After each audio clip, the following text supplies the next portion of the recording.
Retreat Studios just released a new Michael Myers mask, and the mask is the Rob Zombie Halloween mask. So obviously, I'm gonna be rehauling this shipping. I'm gonna be rehauling this shipping, rehauling this shipping, rehauling this shipping, rehauling this shipping, rehauling this shipping, rehauling this shipping, rehauling this shipping. Okay, I know I am very late on this one, and I apologize, but I finally did it. I rehauled the Trick or Treat Studios Rob Zombie mask to its ultimate perfection. And you guys have waited long enough, so let's get to the video.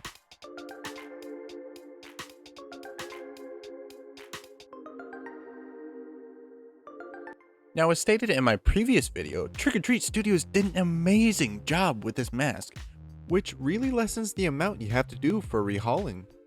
Mainly a little bit of cutting, repainting, and weathering.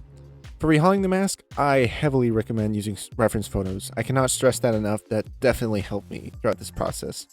These were the references I used, pulled both from the film itself as well as various other masks I saw online. First step was cutting the mask. Now, you don't need to cut that much, but cutting definitely improves the quality. Primarily did it at the neck since in the film it's cracked and torn, whereas the stock mask isn't as detailed. First, etch out the pattern with a pen, and don't worry, this will be covered up by the paint later. Once sketched, you can cut carefully and slowly.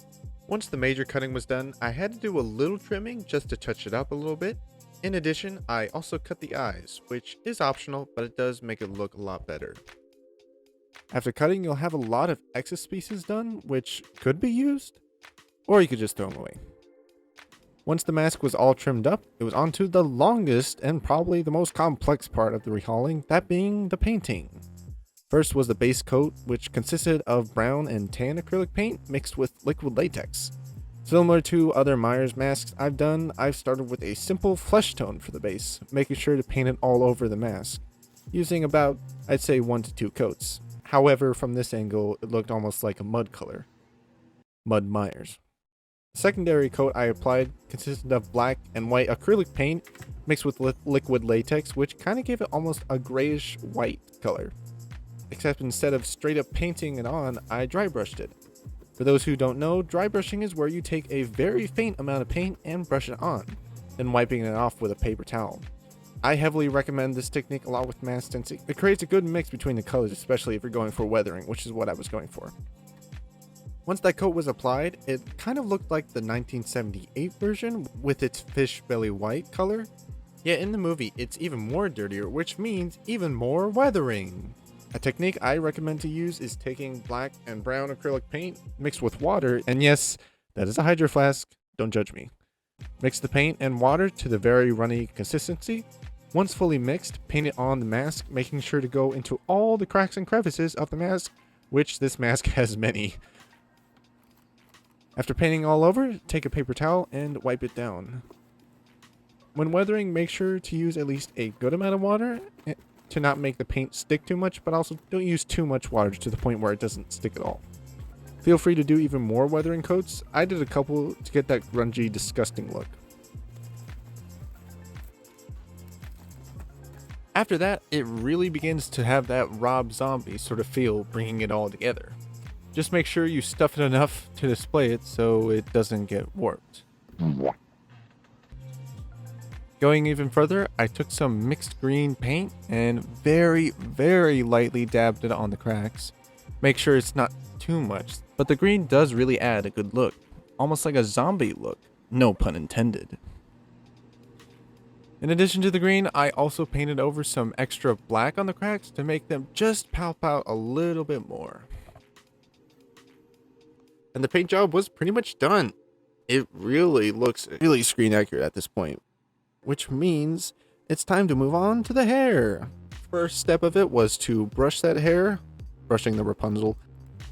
This will help get rid of any excess hair that we don't need, which is fine if you lose a lot of hair. Still got plenty of left over. Now, the hair that came with the mask is really good, but it is a bit more of a clean brown. So to dirty it up or dust it up, I took some white paint on a brush and I painted it all along, kind of symbolizing that there's like dust and like cobwebs in it, since it is pretty dirty. The next part was styling the hair. So styling it in a sort of like he has dreads almost. So literally taking pieces of the hair, pulling them apart and twisting them, making sure to go all around the mask, kind of giving him like a punk or like a rock star kind of hairdo.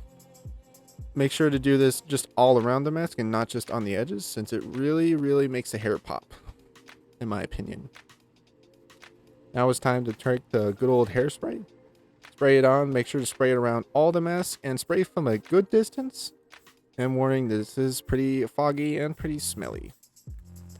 And then I pull the hair back just to lessen it up a little bit, make the hair spikes a little more subtle. Want to make sure Michael has a good haircut. Once I was done with the hair, I declared it finished.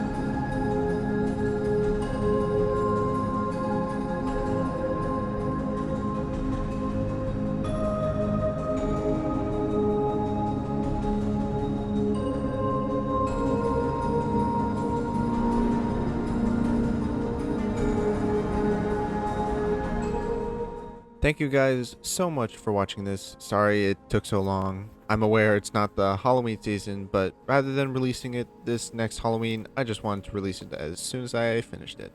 I hope this video was helpful to those who want to rehaul their new Rob Zombie mask.